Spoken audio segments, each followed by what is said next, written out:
Opa, aqui é o Elvis Pestana e eu quero compartilhar com você sobre o projeto de lei APL 5829/2019, que ela visa o marco legal da geração própria de energia.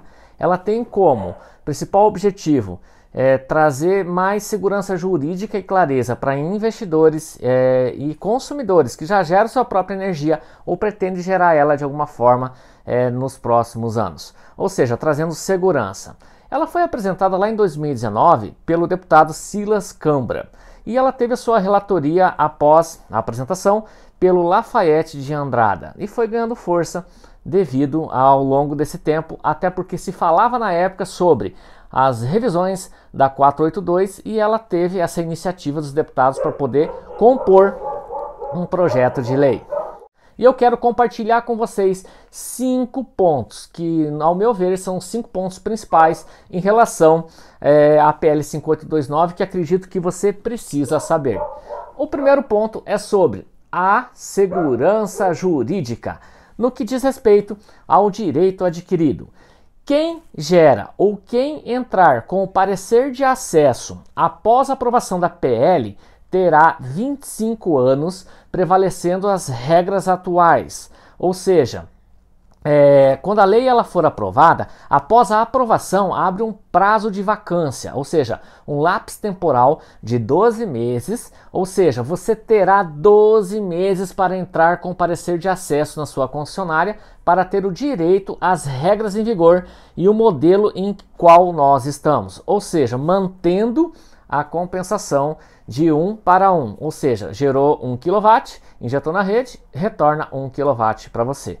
Salvo, é claro, da simultaneidade que não se aplica.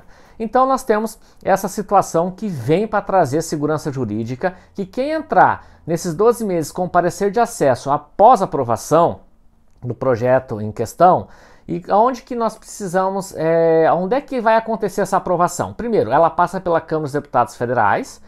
Sendo aprovada, ela segue para o Senado, tá? E sendo aprovada no Senado, ela vai para a canetada do Bolsonaro, ou acredito que esse prazo nessa tramitação não deve de acontecer esse ano, tá? Porque já está bem enrolado em relação a essa questão da votação da PL 5829, ao qual nós estamos já acompanhando há 2 meses praticamente, que semanalmente ela entra no prazo de votação, ela entra para a pauta de votação e acaba não sendo votada. Mas eu acredito que no mais tardar em 30 a 60 dias deve ser votada sim. Seguindo para o Senado, bem provavelmente não vai ser votada este ano, porque nós já estamos entrando numa reta final, no segundo semestre de 2021. Bem provavelmente será votada no início do ano que vem e depois indo para o presidente sancionar essa lei, daí sim é mais rápido. Mas digo a vocês, a grande vantagem disso tudo é que a gente vai paralisar essa manifestação, essa turbulência toda provida pela ANEEL em relação à taxação do solo. Então nós vamos ter esse congelamento aí, porque não faz sentido ela colocar uma norma, as novas regras agora, sendo que está sendo feita uma pauta de votação que deve de mudar totalmente o setor nesse sentido. Então vamos falar do segundo ponto. Depois de um ano, tá? Ou seja, depois desses 12 meses da vacância, o que vai acontecer quem entrar com o parecer de acesso a partir desse período? Então assim, eu vou dividir para vocês em 2 momentos para ficar um pouco mais claro, tá? Porque tem algumas particularidades. Então no primeiro momento, quem tem a sua geração junto à carga, quem tem a sua geração na modalidade de EMUC, que são empreendimentos de múltiplas unidades consumidoras, quem tem a operação de geração compartilhada para consórcio ou cooperativa, ou o autoconsumo remoto, a compensação dos créditos em outra unidade consumidora, ou fontes despacháveis. O que são fontes despacháveis? São usinas que ela tem o poder do homem em questão para controlar se gera ou não gera e controlar também o momento que vai injetar essa energia na rede, ou seja, o momento da geração. Então, essas fontes despacháveis, ela tem o homem, né? O homem ele tem esse poder de poder controlar essa questão. Então, essas situações, essas modalidades acima que eu citei, ela vai sofrer encargos gradativo, de acordo com o passar do tempo. Ou seja, esses encargos eles estão atrelados na TUG, ou seja, no grupo B, do fio B, perdão, não no grupo B, ela está na TUG do fio B, ao longo de 9 anos. Então nós temos aí no primeiro ano e segundo ano, ela vai sofrer uma tarifação de 20% no fio B. No terceiro e no quarto ano, ela vai sofrer um reflexo de 40% de encargos no fio B. No quinto e no sexto ano, ela vai ter uma representação de 60% no fio B. E no sétimo e oitavo ano, 80% dos encargos do fio B. E no nono ano, ela passa a ser pago a integralidade do fio B, tá? Então assim, o que é esse fio B? O que ele representa? Mais ou menos em torno de 28% em relação à energia paga, a energia líquida, tá bom? Então nós temos agora o segundo momento, tá? Como é que fica após esse prazo de vacância num segundo momento? Isso para geração compartilhada, onde os créditos destinados a uma única pessoa ou a uma única unidade consumidora acima de 25%. Ou outro ponto, o alto consumo remoto, ou seja, potência instalada de 500 kW de carga instalada ou superior ou acima. A totalidade do fio B será tarifada já no primeiro ano de operação. Ou seja, após o prazo de vacância, quem entrar com o parecer de acesso ele já é tarifado já no primeiro ano de operação. E ele vai ter mais alguns encargos, mais 40% do fio A, que é o fio que remunera as transmissoras, e ele vai ter também a tarifa de fiscalização do setor elétrico. É uma parcela pequenininha, mas que ela vai ser cobrada, tá? E ele vai pagar também o P&D, que é a pesquisa de desenvolvimento. Essas duas componentes que eu estou colocando são tarifas menores, mas ela vai ser cobrada, tarifada para quem... Então, voltando, para quem tem o alto consumo remoto 25, na geração compartilhada 25% a mais, tá? Destinado a uma única pessoa, ou para quem tiver carga instalada de 500 kW acima. Então já entra já no primeiro ano, aí, após a vacância, já entra no primeiro ano sendo cobrado e tarifado. Esses projetos serão mais impactados, tá? Mas aí nós temos uma outra contrapartida que vai favorecer bastante essas mesmas modalidades, que é o terceiro ponto que eu trago para vocês, que são usinas de mini geração, usinas de 75 kW acima. Elas estão submetidas à média tensão. Hoje, essas usinas elas pagam a demanda contratada. Ela paga essa demanda contratada pelo uso da rede e também a carga disposta, a carga de chegada de acordo com a sua demanda contratada. Essa demanda é um valor fixo mensal, tá, de acordo com a sua demanda contratada. Ou seja, essa cobrança ela não é volumétrica, e sim de acordo com a potência fixa instalada e contratada junto à concessionária através da CUG. A CUG é o contrato de uso e sistema de distribuição. É um contrato que se elabora junto à sua concessionária no seu estado. Hoje essa demanda contratada ela é paga igual um consumidor comum, tá? Quem tem a sua própria geração, ele deixa de ser um consumidor e passa a ser um prosumidor. O que é o prosumidor? É quem gera o seu próprio produto, a sua própria energia. Ou seja, o uso da rede ele é reconhecido como consumidor e não como gerador. Portanto, hoje a demanda contratada é paga igual a um consumidor comum, como eu citei, ou seja, pelo uso da rede. E ele não é reconhecido pela ANEEL e pelo setor elétrico e pelas concessionárias como um gerador, e sim como um consumidor. Isso está errado, porque ele está gerando sua própria energia. Então ele deve ser reconhecido sim como um gerador e não como um consumidor comum. Portanto, todas as usinas que forem alto consumo remoto passarão a pagar a TUG-G. TUG-G é a TUG da geração. Como que você faz para você identificar essa TUG-G? Lá na ANEEL, você vai acessar e você vai pegar ali a questão da sua concessionária local, que vai estar dentro da tua modalidade tarifária, vai ter o valor da TUG-G que será paga. Ou seja, trocando em miúdos, isso representa em torno de 50% a 70% a menos do que você paga hoje na sua demanda contratada. Então você vai ter uma economia de 50% a 70% da demanda contratada. Você vai pagar a TUG da geração. Essa validação na PL 5829, ela vai deixar muito mais atrativas as usinas de mini geração, tá? E eu vou trazer o quarto ponto para vocês, que são empreendimento superior a 500 kW de potência instalada. O que vai acontecer?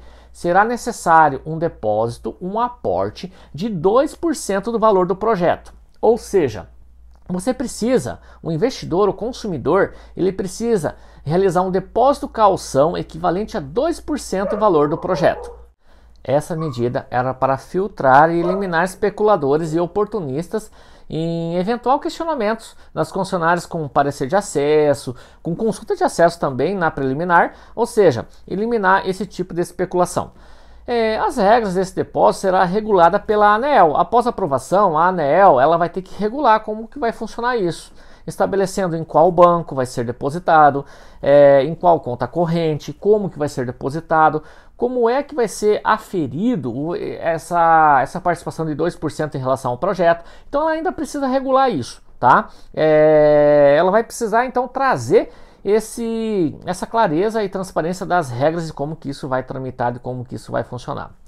Mas é importante saber que o investidor ele não perde o valor do dinheiro depositado dos 2%. Ele não perde.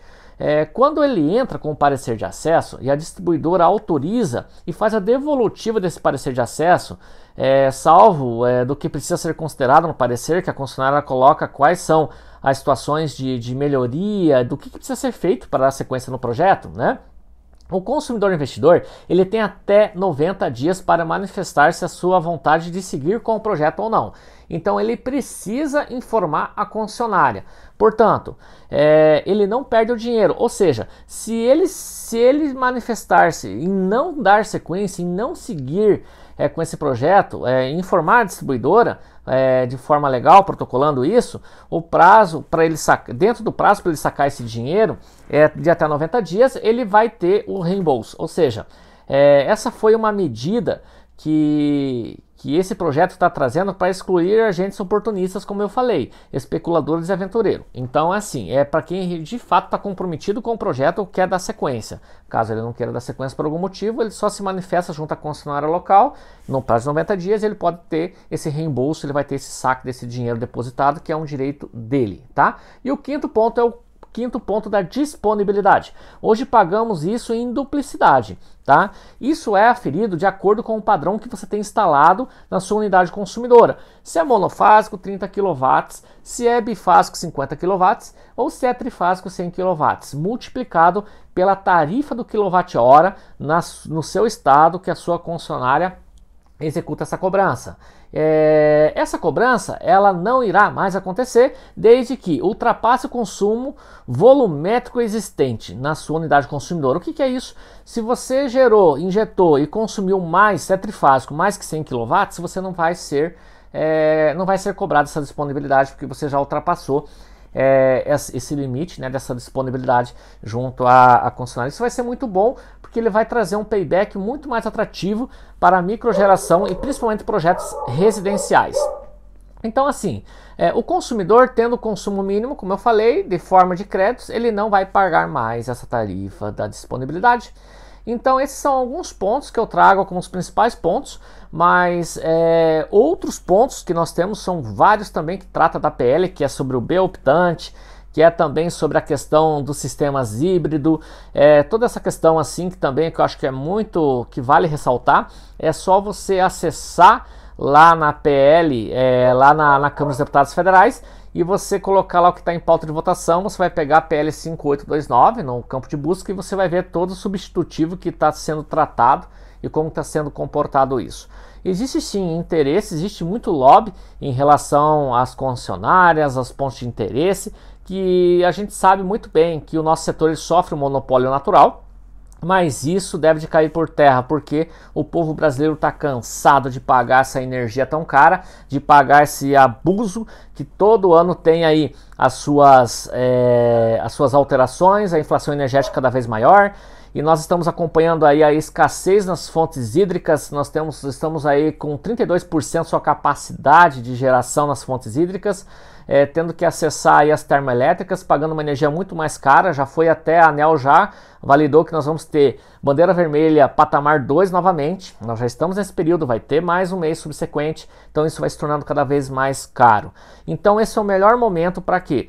para os deputados, para todos os governantes, colocar a mão na consciência e oportunizar o cidadão de bem a gerar sua própria energia, ter uma energia justa, limpa, renovável, gerando mais emprego, mais tecnologia. Então esse é o grande momento. E tanto se fala na mídia sobre todas esses encargos, sobre possíveis apagões que deverão acontecer no segundo semestre. Tem alguns governantes, até o próprio presidente, o diretor da ONS, ele vem dizendo que não vai sofrer apagão, não se fala nisso, mas lá em 2001 também se falava a mesma coisa, se dizia impossíveis apagões, se dizia numa situação como tal e aconteceu os apagões. E se vocês acompanharem, se vocês viram os jornais nessa semana, no Amapá já aconteceu um apagão, nessa semana que nós estamos falando, aliás, ontem aconteceu um apagão lá. Então nós nem estamos falando de demanda de energia, de Rio de Janeiro, São Paulo, Paraná, Rio Grande do Sul, que são Minas Gerais, que tem aí as principais indústrias pelo Brasil, no Nordeste, enfim, e a hora que a coisa começar a apertar, como é que vai funcionar? Então assim, nós precisamos nos prepararmos para o futuro, e agora é o momento, agora é a hora do cidadão, do brasileiro se unir e poder brigar pelo seu direito, de sair desse monopólio, de sair, cortar esse cordão umbilical aí desses lobistas e poder colocar uma oportunidade a mais de gerar a sua própria energia. Se você gostou, siga o meu canal, tanto no Facebook como no YouTube, Fórmula Fotovoltaica, e lá eu sempre trago conteúdo de valor, atualizações, para fazer com que o setor elétrico, principalmente o fotovoltaico, ele possa ter cada vez mais essa expressividade, que a gente possa gerar mais energia e trazer solução para todo o nosso setor. Beleza? Te vejo na próxima. Um abraço, tudo de bom!